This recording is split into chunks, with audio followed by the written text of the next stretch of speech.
Hello बच्चों, I hope आप सब अच्छे होंगे। चलिए, इस लेक्चर में हम बात करने वाले हैं यूक्लिड थ्योरम के कुछ क्वेश्चन की, और वो चीज़ें जो कि आपको बहुत ज़्यादा टफ लगती हैं वो यहाँ पर सरल होने वाली हैं। ठीक है, तो बने रहिएगा हमारे साथ और इस लेक्चर को पूरा देखिएगा ताकि आपके सारे कॉन्सेप्ट बिल्कुल क्लियर हो जाएँ। ठीक है, चलिए तो पहले तो कुछ सवाल मैं यूक्लिड थ्योरम के कर लेता हूँ ताकि आपको वो थ्योरम बिल्कुल मक्खन जैसी लगने लगे, है ना। तो चलिए स्टार्ट करते हैं। तो जैसे कि मैं कोई भी मन से आप मान लीजिए, यूक्लिड थ्योरम के लिए कोई ज़रूरी नहीं कि आप वो की सवाल ही करें। आपको सवाल ऐसे होने चाहिए कि किसी भी तरह के आप सवाल को कर सकें। ठीक है, तो जैसे कि मैं 316 में जो है वो 12 से डिवाइड कर देता हूँ। ठीक है, 316 को मैं जो है वो 12 से डिवाइड करता हूँ। तो अगर मैं 12 से डिवाइड करूँगा तो ये 2 बार में जाएगा। ठीक है, 12 2 ज़ा 24, है ना। अब मैं इसको करूँगा तो 11 में से 4 जाएगा तो आपका बचेगा कितना, 7। ठीक है, और मैं 76 कर देता हूँ। ठीक है, फिर उसके बाद में 6 बार में तो 12 72, यानी कि यहाँ पर अब बचा कितना आपका 4। अब आपका 4 रिमाइंडर बचा, तो पहले आप इसको अच्छे से जमा लीजिए। मैंने जमाना आपको सिखाया था। क्या करना है आपको, इसका और इसका, इन दोनों का आपको क्या करना है, जल्दी बताइए। इन दोनों का आपको करना है इनटू। ठीक है, तो आपने क्या किया, 12 इंटू 26 कर लिया। ठीक है, अब 12 इंटू 26 आपका हो गया भैया। फिर उसके बाद में आपको जोड़ना किसको है, इसको आपको क्या करना है, ऐड करना है। तो प्लस आपने 4 कर दिया। ठीक है, आपकी इक्वेशन तैयार। अब इसका आप इंटू करें और +4 करें तो फिर से कितना आ जाएगा, 316 आ जाएगा। ठीक है, तो 316 आपके बराबर में आ गया। चलिए, एक इक्वेशन आपकी ये कंप्लीट हो गई।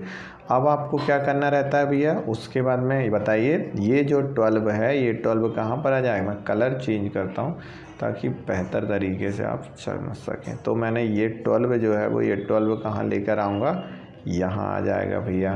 तो ये जो है वो 12 को मैं किससे डिवाइड करूँगा, 4 से डिवाइड करूँगा। ठीक है, अब 12 को मैंने 4 से डिवाइड किया तो यहाँ पर ये कितनी बार में चला जाएगा, ये चला जाएगा आपके 3 बार में, है ना। तो यहाँ पर 3, तो ये रिमाइंडर कितना आ गया, 0। जब रिमाइंडर 0 आ जाए यानी यूक्लिड थ्योरम अपनी कंप्लीट हो गई है।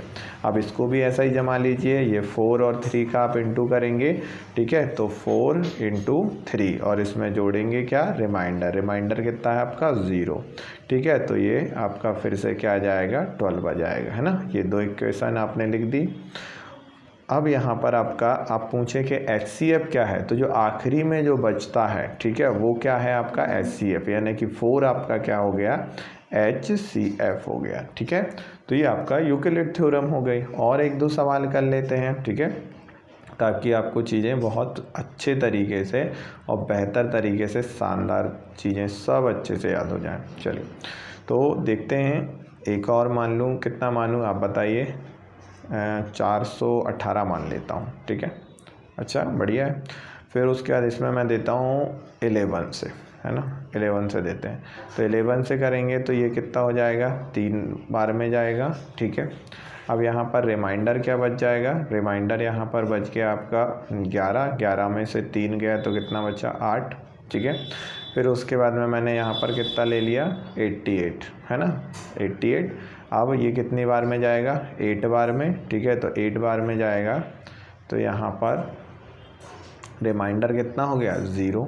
तो यहाँ तो यहीं के ही पता चल गया आपको कि इन दोनों का HCF कितना है, इन दोनों का HCF है आपका 11। ठीक है, तो यहाँ पर आप जब इसको करेंगे तो ये क्या हो जाएगा, 11 इंटू 38, ठीक है, +0। क्लियर है इतना। चलिए, तो यहाँ पर देखो रिमाइंडर जो है वो 0 आ गया, और मैंने कहा था जहाँ रिमाइंडर 0 हो जाए वहीं चीज़ें ख़त्म हो जाती हैं। तो देखो यहाँ इसका अगर HCF अगर देखें तो HCF कितना आएगा, 11 ही आएगा।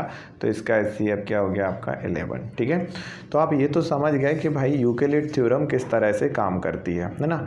अब हम आगे के सवालों को करने के लिए कुछ पहले बेसिक्स कॉन्सेप्ट को क्लियर कर लेते हैं ताकि चीज़ें तुम्हें बहुत अच्छे से समझ में आ जाए। तो देखो, जैसे कि अगर मैं कहूँ तुमसे, ध्यान से समझना, अगर मैं तुमसे कहूँ यहाँ पर कि भाई मैं 25 में जो है वो 4 से डिवाइड करता हूँ। ठीक है, 25 को मैं 4 से डिवाइड करता हूँ, तो जब मैं 25 को 4 से डिवाइड करूँगा तो ये कितना रिमाइंडर बचेगा, यहाँ पर रिमाइंडर बचेगा आपका 1। ठीक है, रिमाइंडर यहाँ पर 1 बचा। ठीक है, अब एक चीज़ समझना कि कि अगर मैंने यहाँ पर 25 की जगह पर 26 से अगर 4 को डिवाइड किया, तो 26 को जो है वो 4 से डिवाइड किया, तो रिमाइंडर कितना बचा? तो रिमाइंडर आपका बचा यहाँ पर 2, है ना। अगर मैंने 27 से 4 को डिवाइड किया तो 27 से जब मैं 4 को डिवाइड करूँगा तो रिमाइंडर यहाँ पर बचेगा 3, है ना। और जब मैं 28 से 4 को डिवाइड करूँगा तो यहाँ पर रिमाइंडर कितना बचेगा? तो यहाँ पर रिमाइंडर बचेगा आपका 0, है ना। अब अगर मैं 29 से डिवाइड करूँ 4 को तो क्या बचेगा यहाँ पर? फिर रिमाइंडर जो है वो 1 बचने लगेगा, है ना। यानी आपने एक चीज़ यहाँ पर नोटिस करी, एक चीज़ नोटिस ये करी कि जब आप 4 से डिवाइड कर रहे थे तो रिमाइंडर 1 आ रहा था, 2 आ रहा था, 3 आ रहा था, 0 आ रहा था, लेकिन क्या कभी रिमाइंडर 4 आया? नहीं आया। क्यों नहीं आया? क्योंकि जब रिमाइंडर 4 आएगा तो आप 4 से डिवाइड करके फिर से इसे रिमाइंडर 0 कर देंगे, है ना। अगर मान लो रिमाइंडर 4 आया और आप 4 से ही डिवाइड कर रहे हैं चीज़ों को, तो क्या करेंगे आप? 4 एकम 4, फिर से 0 हो जाएगा। यानी कि जब भी रिमाइंडर 4 आएगा फिर से 0 हो जाएगा। यानी रिमाइंडर क्या आ सकता है? रिमाइंडर जो है जिस भी संख्या से आप डिवाइड कर रहे हैं उस संख्या, वो संख्या या उससे ज़्यादा कोई संख्या नहीं आ सकती, है ना। अगर आप 4 से डिवाइड कर रहे हैं तो रिमाइंडर जो है वो क्या आएगा? 0 आ जाएगा, 1 आ जाएगा, 2 आ जाएगा, 3 आ जाएगा, लेकिन 4 नहीं आएगा या 4 से ज़्यादा नहीं आएगा, है ना। अगर ऐसे ही अगर मैं कहूँ किसी संख्या को आप 5 से डिवाइड कर रहे हैं तो रिमाइंडर क्या आएगा? 1 आ जाएगा, 2 आ जाएगा, 3 आ जाएगा, 4 आ जाएगा, ठीक है, लेकिन 5 या 5 से ज़्यादा नहीं आएगा, है ना। ऐसे ही अगर मैं कहूँ कि आप जो है वो अगर मान लीजिए 7 से डिवाइड कर रहे हैं तो 7 से डिवाइड कर रहे हैं तो रिमाइंडर क्या आएगा कि 0 आ जाएगा, 1 आ जाएगा, 2 आ जाएगा, 3 आ जाएगा, 4 आ जाएगा, 5 आ जाएगा, 6 भी आ जाएगा, लेकिन 7 या 7 से ज़्यादा नहीं आएगा। तो आप ये तो समझ गए कि रिमाइंडर क्या क्या आ सकते हैं। आप किसी भी संख्या से अगर डिवाइड करेंगे तो रिमाइंडर क्या क्या आ सकते हैं, ये आपको बहुत अच्छे से समझ में आ गया, ठीक है। तो एक कॉन्सेप्ट, ये सब आगे काम आएंगे और अगर ये कॉन्सेप्ट क्लियर हैं तो आगे की चीज़ें बिल्कुल मक्खन जैसी होंगी, ठीक है। तो चलिए अब देखो एक और चीज़ मैं बताता हूँ। आपने ऑड और इवन बहुत अच्छे से पढ़ा था, है ना। आपने ऑड और इवन बहुत अच्छे से पढ़ा था, यानी कि विषम और सम जो है वो बहुत अच्छे से पढ़ा था। इवन मतलब क्या है? विषम, और ऑड मतलब क्या है? आपका सम। अब आपको ये पता था कि कोई भी इवन नंबर की अगर मैं बात करूं तो इवन नंबर की डेफिनेशन क्या है कि इवन नंबर जो है वो 2 से डिविजिबल है ना। इवन नंबर जो है वो 2 से डिविजिबल है और ऑड नंबर 2 से डिविजिबल नहीं होता है, 2 से डिवाइड नहीं होता है। इतना आपको बहुत अच्छे से पता है ना। तो अगर मैं कहूँ कि किसी भी कोई भी संख्या जो है जो कि 2 की गुणज है, 2 की मल्टीप्लायर है, तो वो जो है वो सम होगी, है ना। कोई भी संख्या 2 की मल्टीप्लायर है तो वो सम होगी ही होगी, है ना। तो अगर मैं कहूँ 6, तो 6 जो है वो 2 की मल्टीप्लायर है, यानी कि वह भी यानी 2 के पहाड़े में 6 आता है, तो इस कारण से आप कह देंगे कि 6 जो है वो क्या है? सम संख्या है। इतना क्लियर है। लेकिन उसी जगह पर अगर मैं कुछ ऐसा लिख दूं, ध्यान से समझिए, मैं वहाँ पर लिख दूं 2q, ठीक है। तो अब इसमें भी तो ये भी तो 2 की मल्टीप्लायर है ना। 2q को आप ऐसा लिख सकते हो 2 × q। जब आप 6 को जो है वो इस तरह से लिख कर कह रहे थे कि 2 × 3, यानी कि इसमें 2 आ रहा है तो ये 2 की मल्टीप्लायर है, इसलिए ये सम संख्या है, ये जो है वो इवन नंबर है, ठीक है। तो ऐसे ही जब मैंने 2q लिखा तो 2q की मैं लिख रहा हूँ तो यानी कि 2 × q। 2 × q का मतलब क्या है कि इसमें भी ये भी जो है वो 2 की मल्टीप्लायर है ना। और अगर ये 2 की मल्टीप्लायर है तो इसे आपको इवन कहने में कोई शर्म है क्या? नहीं है ना। तो आप ये अच्छे से समझ गए कि 2q क्या होगी? 2q जो है वो एक इवन नंबर होगी, यानी कि कोई भी अगर मैं यहाँ पर 2m भी लिखता, ठीक है, तो भी ये क्या थी? ये भी जो है वो एक क्या थी? ये भी एक इवन नंबर थी। अब चलो अगर मैं यहाँ पर 6m लिख देता तो 6m को भी तो आप देखिए 2 की मल्टीप्लायर है, आप ऐसे लिख सकते हैं 2 × 3 × m लिख सकते हैं। तो यहाँ भी 2 की मल्टीप्लायर है और 2 की मल्टीप्लायर है तो ये भी क्या हो गई? एक इवन नंबर ही हो गया, ठीक है। तो ये आपको अच्छे से समझ में आ गया कि जो 2 की मल्टीप्लायर है वो 2 की मल्टीप्लायर क्या होगी? एक इवन नंबर होगी, ठीक है। ये इतना आपको बहुत क्लियर हो गया होगा, ठीक है। अब मैं अगर आपसे कहूँ कि 2 की कोई भी मल्टीप्लायर, यानी कि अगर मैंने 12m लिख दिया तो 12m भी क्या है? एक इवन नंबर है। क्यों? क्योंकि 12 भी जो है वो 2 का मल्टीप्लायर है, यानी 2 के पहाड़े में या 2 की टेबल में ये 12 आता है, ठीक है। अब एक चीज़ और समझिए, जैसे कि मैंने 2 लिखा, ठीक है, और 2 के बाद में अगर मैं +1 करता हूँ तो क्या आएगा, 3 आएगा, ठीक है। अगर मैंने 6 लिखा और 6 के +1 करता हूँ तो क्या आएगा, 7 आएगा। अगर मैंने 4 लिखा, 4 + 1 करता हूँ तो क्या आएगा, 5 आएगा। यानी किसी भी इवन नंबर में अगर आप 1 जोड़ दे रहे हैं तो ऑड नंबर आ जा रहा है, ठीक है। किसी भी इवन, दुनिया के किसी भी इवन नंबर में आप 1 जोड़ दीजिए, ऑड नंबर आ जाएगा, ठीक है। जैसे कि मैंने लिखा 22 एक इवन नंबर है, इसमें मैंने 1 जोड़ा तो ये क्या हो गया आपका, ऑड नंबर, है ना। क्या आ जाएगा, 23, है ना। तो दुनिया के किसी भी इवन नंबर में जब आप 1 जोड़ते हैं तो वो ऑटोमेटिकली ऑड हो जाता है। अब अगर मैं कहा मैंने आपसे कि भाई 6m, तो आपने कहा सर 6m तो जो है वो इवन नंबर है, लेकिन मैंने कहा अगर मैं कहूँ 6m + 1 तो आप कहेंगे कि सर बिल्कुल गलत, ये तो क्या हो गया, ऑड नंबर। क्यों? क्योंकि थोड़ी देर पहले ही आपने बताया कि किसी भी इवन नंबर में अगर आप 1 जोड़ देंगे तो वो क्या हो जाएगा, ऑड हो जाएगा। इतनी चीज़ आप समझ गए। तो क्या सिर्फ 1 जोड़ने से ही ऑड होता है? तो देखते हैं। और तो अगर मैं इस 2 में जो है वो 2 जोड़ दूं तो ये 4 हो रहा है। यानी कि अगर इवन नंबर में मैं इवन नंबर, जो कि मैंने आपको इससे पहले भी बताया था कि इवन नंबर में अगर मैं इवन नंबर जोड़ता हूं तो इवन नंबर ही आता है, ठीक है। इससे पहले जब हमने ऑड और इवन पढ़े थे, है ना। तो अगर मैं कहूं कि इवन नंबर में अगर मैं ऑड नंबर जोड़ दूं, यानी कि 2 + 3 तो क्या आएगा, 5 आएगा, ठीक है। जो बेसिक कॉन्सेप्ट थे जो कि हमने इससे पहले देखे थे कि मैंने कहा था कि अगर आपसे कोई पूछे कि इवन प्लस इवन क्या होता है तो 2 इवन नंबर जोड़ देना, कि 4 और 4 होता है 8, यानी कि क्या होगा, इवन होगा, ठीक है। फिर उसके बाद अगर मैं कहूं कि बताओ इवन और ऑड जोड़ेंगे तो क्या होगा, तो एक इवन जोड़ दो, एक ऑड जोड़ दो, यानी 2 और 3 जोड़ दो, कितना होता है, 5, यानी क्या कह दो, ऑड होता है ना। फिर मैंने तुम्हें बताया था कि अगर मैं ऑड और ऑड को जोड़ने को कहूं तो क्या आएगा उत्तर, तो तुम कहोगे कोई भी 2 ऑड नंबर जोड़ दो, 3 और 3 जोड़ दिया, कितना हो गया, 6, यानी कि इवन होता है भाई साहब, है ना। तो यहाँ कर करके देख लेना है, आपको टेंशन नहीं लेना। तो ऐसे ही अगर मैं कहूं कि आप किसी भी इवन नंबर में, ठीक है, अगर कोई ऑड नंबर जोड़ रहे हो तो उत्तर क्या आएगा, ऑड आएगा। इवन नंबर में अगर आप कोई ऑड नंबर जोड़ रहे हो तो उत्तर ऑड आना है। यानी कि अगर मैंने लिखा है 2q तो आप कह रहे हो साहब 2q तो जो है वो 2 का मल्टीप्लायर है और इस कारण से ये तो आपका इवन नंबर होगा। लेकिन मैं कहूँ कि साहब अगर मैं इसमें 3 जोड़ दूँ तो, ठीक है, तो कि 3 तो जो है वो कैसा नंबर है, ऑड नंबर है, और इवन नंबर में आप ऑड जोड़ोगे तो ये पूरा का पूरा ऑड बन जाएगा, है ना। फिर उसके बाद में अगर मैं कहूँ कि भाई मैं कहूँ कि 2m + 6 कर दूं, ठीक है, तो ये क्या होगा, तो कि भाई 2m तो जो है वो क्या है, 2 का मल्टीप्लायर है, यानी कि ये क्या है, इवन नंबर है, और इवन में जब इवन जुड़ता है तो सब इवन ही बनता है, ठीक है। तो इस तरह से आपको ये कॉन्सेप्ट पूरा क्लियर होना चाहिए कि क्या जुड़ेगा तो क्या बनेगा। तो आप इनसे डरे ना फिर, ठीक है, कि कहीं 2q आ गया तो आप डर गए, अरे यार अब तो ये मुझसे बनेगा ही नहीं बनेगा, बिल्कुल बनेगा, ठीक है। चलिए, तो इतनी चीज़ें अगर आपके क्लियर हैं तो आगे बढ़ने के लिए आप पूरी तरह से तैयार हैं, ठीक है। तो चलिए कुछ क्वेश्चन हम उठा लेते हैं जो कि आपके एग्जाम्पल वाले क्वेश्चन हैं, उनको मैं देख लेता हूं, है ना। चलिए तो देखते हैं अपन।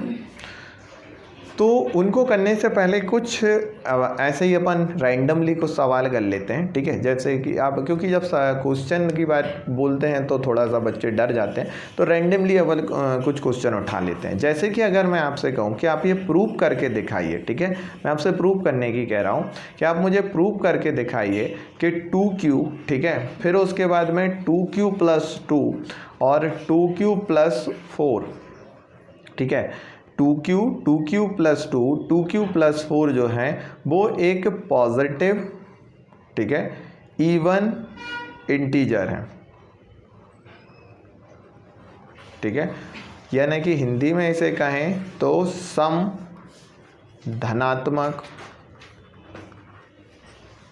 पूर्णांक है, ठीक है।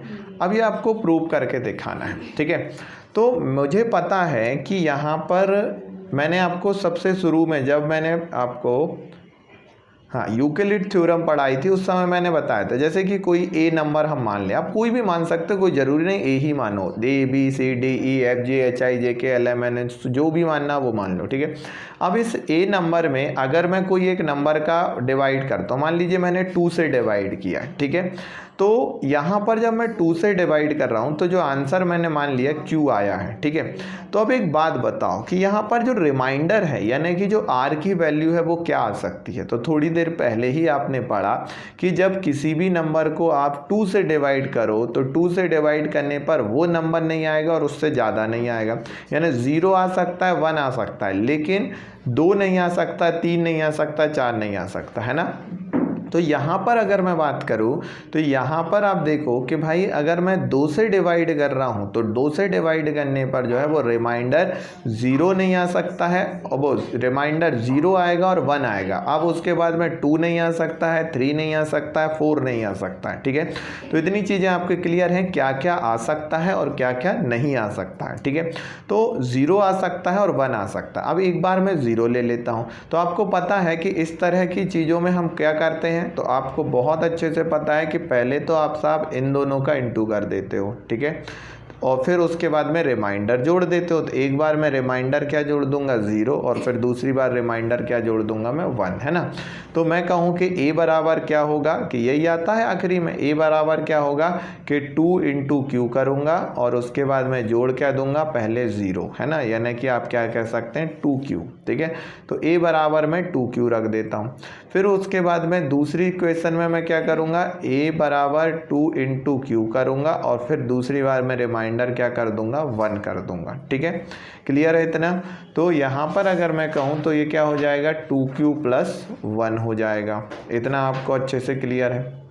तो अब यहाँ पर आप ये कह सकते हैं कि भाई साहब अगर 2q यहाँ पर है तो 2 जो है वो 2 का मल्टीप्लायर q, यानी q का मल्टीप्लायर जो है वो 2 है, और जो संख्या 2 से डिवाइड हो जाएगी वो क्या रहेगी, वो रहेगी सम संख्या, ठीक है। वो क्या रहेगी, सम संख्या रहेगी। और इस तरह से आप ये कह सकते हैं कि 2q जो है वो 2q क्या है, एक इवन नंबर है, एक इवन पॉजिटिव इंटीजर है। और इस तरह से 2q अगर इवन पॉजिटिव इंटीजर है तो किसी भी इवन पॉजिटिव इंटीजर में या इवन नंबर में अगर इवन नंबर आप जोड़ेंगे तो यहाँ पर क्या उत्तर आएगा, इवन ही आएगा, ठीक है। और यहाँ भी इवन नंबर में इवन जुड़ रहा है इसलिए उत्तर क्या आएगा, इवन ही आएगा, ठीक है। तो इस तरह से आप बहुत ईजी तरीके में बता सकते हैं, ठीक है। जैसे कि मैं और दे देता हूँ आपको। चलिए अगर मैं आपको यहाँ पर देता कि आप मुझे बताइए 4m, ठीक है, 4m प्लस 1 और 4m प्लस 3, ठीक है, 4m प्लस 1 और 4m प्लस 3 जो है वो पॉजिटिव ऑड इंटीजर हैं, ठीक है। तो ये आप किस तरह से प्रूव करेंगे, या धनात्मक